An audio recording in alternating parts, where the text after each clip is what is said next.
सभी साथियों को शरारा जल का नमस्कार। साथियों, इस वीडियो सीरीज़ में ये वीडियो जो है भाग 2 है और हम आज जो है कॉपीराइट एक्ट 1957 के बारे में पुनः आपसे बातचीत कर रहे हैं। इससे पूर्व हमने कॉपीराइट एक्ट के बारे में पहला भाग डाला हुआ है, उसमें परिभाषाएं, उसका विस्तार इत्यादि के बारे में मैंने आपसे बातचीत किया था। आज इस वीडियो में हम साथियों जो है जो कि भाग 2 है, इसमें इसके कॉपीराइट जो हमारा एक्ट है या हमारे जो ऑफिसर्स हैं उनके बारे में, इसके ऑफिस कहाँ होंगे, कार्यालय कहाँ होंगे, उनके बारे में और कैसी इसकी व्यवस्था है उसके बारे में कुछ बात करेंगे। और धारा 9 से लेकर के धारा जो है 15 तक के बारे में आपसे इस वीडियो में बातचीत करने जा रहे हैं। साथियों, कॉपीराइट एक्ट बहुत महत्वपूर्ण एक्ट है।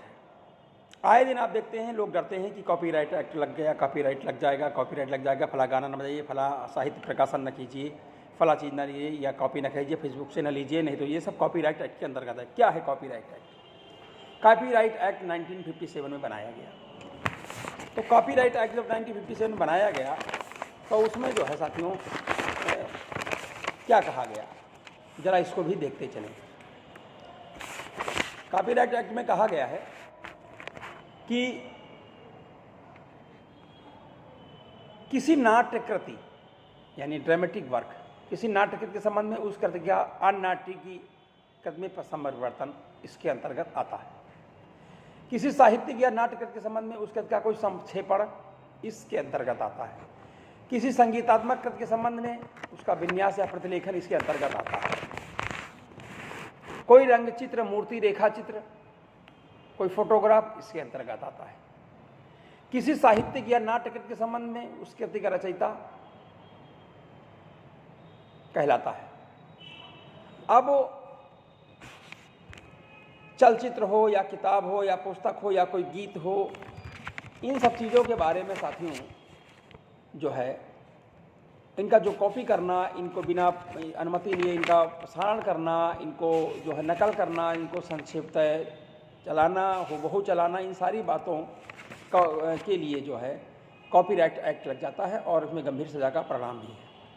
गंभीर सज़ा भी भुगतनी पड़ेगी, बहुत तगड़ा जुर्माना भी है। तो अब आते हैं धारा सेक्शन 9 से लेकर के हम आपसे बातचीत करेंगे। इसके ऑफिस कहाँ गए हैं?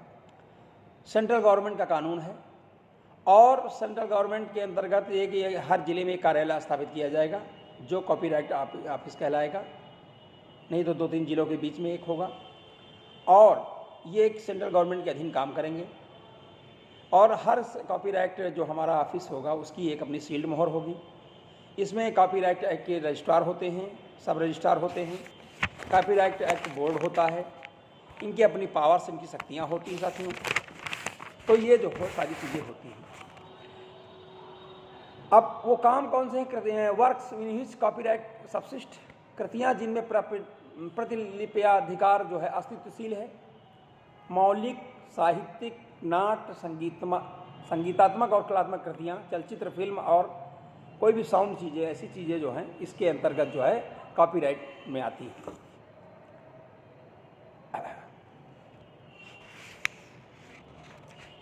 अब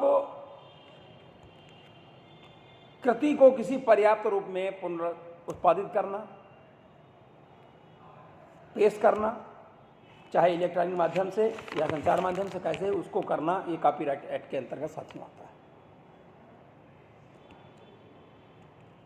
जनता को कृति की ऐसी प्रतियां उपलब्ध कराना जो पहले से प्रचलन में नहीं है।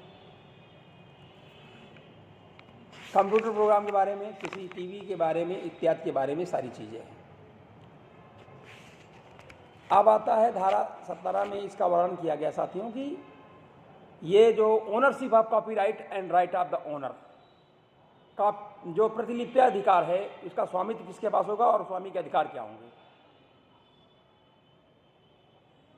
इस अधिनियम के उपबंधों के अत्याधीन रहते हुए, अध्यासीन रहते हुए किसी कृति का रचयिता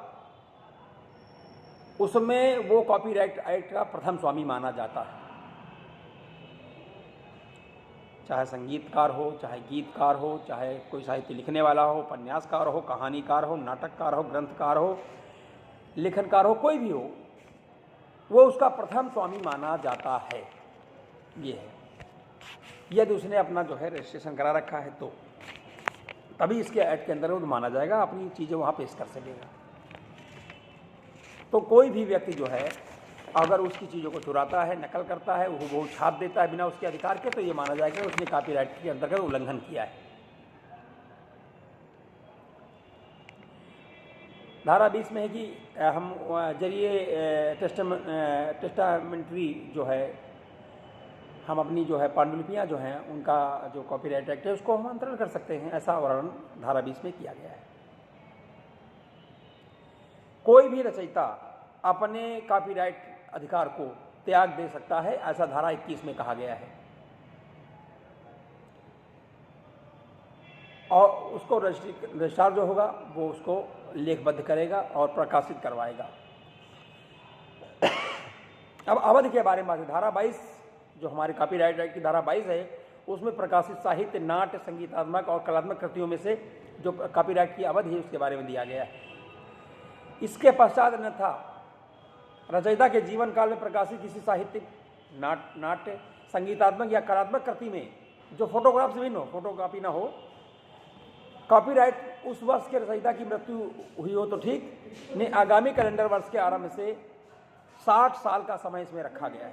60 साल तक उसका अस्तित्व साथियों बना रहेगा, 60 साल तक अस्तित्व में बना रहेगा, 60 साल तक अस्तित्व साथियों बना रहेगा। तो इस प्रकार साथियों आपने इसमें जो है धारा 20 तक के बारे में आपने जाना। आशा नहीं बल्कि पूर्ण विश्वास है कि ये वीडियो आपको बहुत पसंद आएगा, और इसका जो समय है कॉपीराइट का वो 60 साल होगा।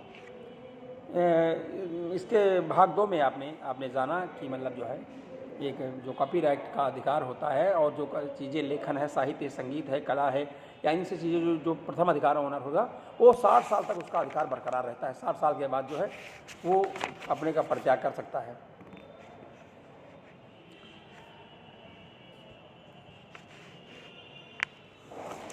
तो साथियों इस वीडियो में आज इतना ही। आप सभी साथी इस वीडियो को देखें और पसंद आने पर लाइक करें, शेयर करें और चैनल को सब्सक्राइब करें और सुझाव भी दें। आपके सुझावों का बहुत बहुत स्वागत रहेगा। हमारे चैनल का नाम तर्कशील समाधान चैनल है और हमारा मोबाइल नंबर 9839075986 है। इसी के साथ आप सभी साथियों को बहुत बहुत धन्यवाद।